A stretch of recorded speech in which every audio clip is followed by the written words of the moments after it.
कहानी है रामपुर गांव की, जहां के मर्द महिलाओं को हमेशा नीचा दिखाने की कोशिश में रहते। अरे अभी तक खाना नहीं आया, क्या मुझे एक और शादी करने की जरूरत है? नहीं जी नहीं, ऐसा मत करना, वरना मैं कहाँ जाऊंगी। खाना लेकर मैं अभी आई जी। गांव की पंचायत में भी फैसले हमेशा औरतों के खिलाफ ही रहते। मैं जो फैसला सुनाता हूँ वो भगवान की आज्ञा होती है। इस लड़के ने अपने मन से शादी करके अच्छा नहीं किया। लड़के को घर भेज दो और इसकी शादी इसकी जाति की किसी लड़के से करवा दो। लेकिन ये लड़की, इसे तो गांव के बाहर निकाल दो। नहीं नहीं जमींदार साहब, ये क्या बोल रहे हैं? ऐसा नहीं हो सकता। मेरी बेटी मासूम है, इसे अच्छे बुरे की समझ नहीं है। अरे कहाँ जाएगी ये बेचारी? कहाँ जाएगी? इतनी चिंता है तो पूरे परिवार का गांव निकाला कर देते हैं। बेचारे पूरे बसे बसाए परिवार को गांव छोड़ना पड़ता है।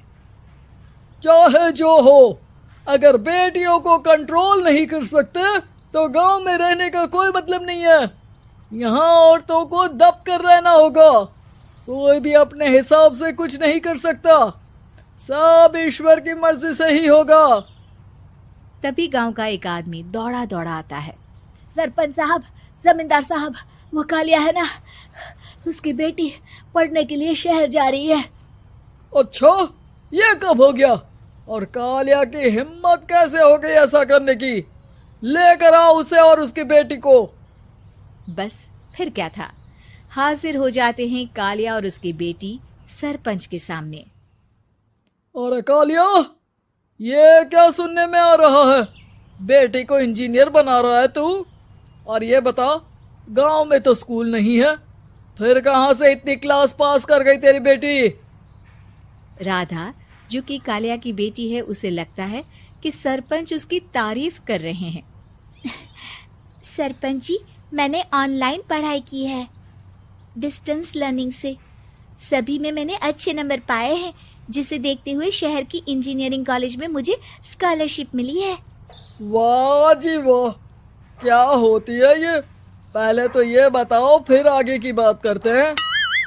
पूरा गांव राधा की बात सुन रहा था और राधा बोलती जा रही थी।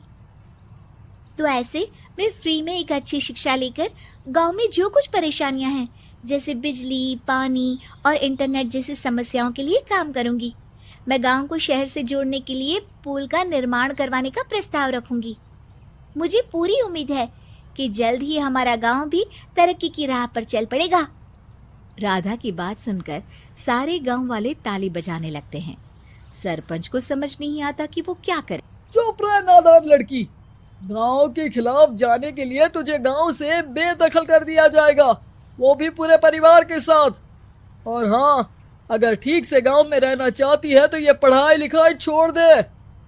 हम तेरे लिए गांव का कोई होनहार लड़का देखेंगे। तभी गांव का एक आदमी बोल पड़ता है। अरे नहीं नहीं सरपंच जी, राधा बिटिया जो बता रही है, अगर वैसा हो जाए तो हम लोगों को पैसा कमाने के लिए बाहर नहीं जाना पड़ेगा। हाँ जी, और ना ही कोसों दूर पानी के लिए भटकना पड़ेगा। हमारे बच्चे भी अच्छी पढ़ाई कर सकेंगे और आगे बढ़ेंगे, ना कि हमारी तरह खेती करते बैठेंगे। क्यों गांव वालों, राधा बिटिया का साथ देना चाहिए ना। सरपंच देखता है कि गांव राधा के साथ है तो वो चुप हो जाता है। वो घर आकर अपने सलाहकार से बात करता है, जो बहुत ही चालाक किस्म का इंसान होता है। अरे सरपंच साहब, आपको बहुत ही होशियारी से काम लेना पड़ेगा। एक बार गांव तरक्की कर गया, यहाँ के बालक पढ़ लिए तो कोई ना पूछेगा आपको। और फिर ये जो बेटा और बेटी है ना आपके, इनको भी आम लोगों की तरह ही जीवन जीना होगा। हाँ, लेकिन करे तो क्या करे? वो ना आप मुझ पर छोड़ दीजिए, बस मैं जैसा बोलूं करते जाइए।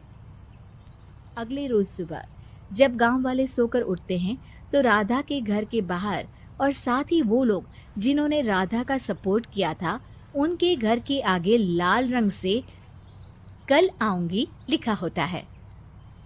कल आऊंगी, यह क्या होता है?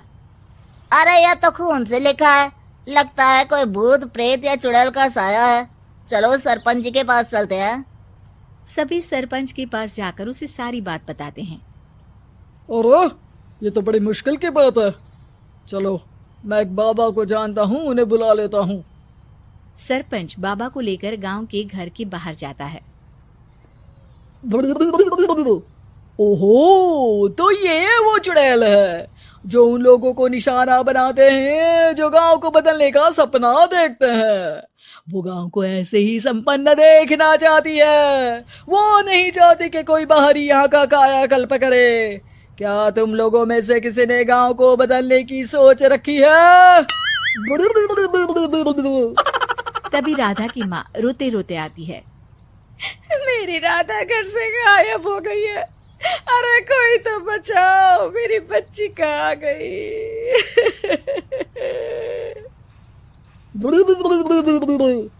ले गई वो चुड़ैल, तेरी बच्ची को ले गई।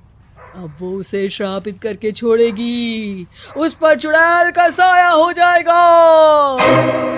तभी बुरी सी हालत में राधा भी वहां आ जाती है। उसके बाल चुड़ैल की तरह फैले होते हैं और कपड़ों में खून लगा होता है। सभी राधा को देखकर डर जाते हैं। माँ, पता नहीं मुझे कौन उठा कर ले गया था।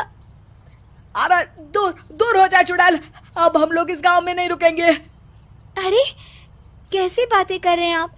कल तो आप मेरे भरोसे गांव का हुलिया बदलने, अपने बच्चों को पढ़ाने और तरक्की उन्नति की बात कर रहे थे, तो आज क्या हो गया आपको?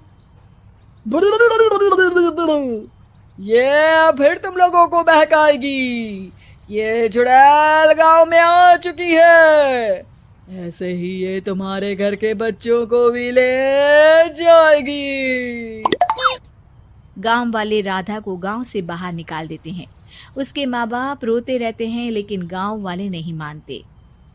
मैं भी अपनी बहन के साथ गांव के बाहर रहूंगा, लेकिन वो पढ़ाई नहीं छोड़ेगी। वहीं सरपंच के घर पर सलाहकार कहता है। देखा, सांप भी मर गया और लाठी भी नहीं टूटी। लेकिन अगले ही दिन सरपंच के घर के बाहर भी वही शब्द लिखे होते हैं। और फिर सरपंच की बीवी कहती है, हमारी बेटी को किसी ने अगवा कर लिया है। तभी राधा का भाई वहां आ जाता है। अरे गांव वालों, मैंने सरपंच जी की बेटी को देखा था। वो चुड़ैल उसे उठाकर ले जा रही थी। अरे क्या मजाक कर रहे हो? नहीं नहीं सरपंच जी, आप नहीं जानते। वो चुड़ैल अब आपकी बेटी में आ जाएगी, जैसे राधा के अंदर आ गई थी। तभी सरपंच की बेटी वैसी ही हालत में वहां आती है जैसे राधा आई थी। पापा, पता नहीं कैसे मैं गायब हो गई थी। चुड़ैल, इसके अंदर भी चुड़ैल का साया है, मारो इसे। अरे नहीं नहीं, इसे भी राधा के पास गांव के बाहर ही भेज दो। अरे चुप रहो, मेरी बेटी कहीं नहीं जाएगी और चुड़ैल वुड़ैल कुछ नहीं होता है। अरे कैसे बात कर रहे हो सरपंच जी? आप तो बोल रहे थे कि आपका फैसला भगवान का ज्ञान होता है, तो अपने पर बात आई तो अब आप ऐसे बोल रहे हैं। अरे ना ना ना, आपको अपनी बेटी को त्यागना ही होगा। अरे बुलाओ बाबा को। राधा का भाई बाबा को ले आता है, जिसे अब गांव वालों के डर के कारण सच बोलना पड़ता है। मैं कोई बाबा नहीं हूँ, मैं तो मोची था। ये सलाहकार महोदय ने मुझे कहा था एक्टिंग करने को। अब वो मुझे पैसे देने वाले हैं। अब मुझे माफ कर दो।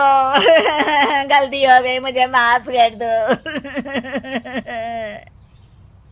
तभी वहां राधा आ जाती है।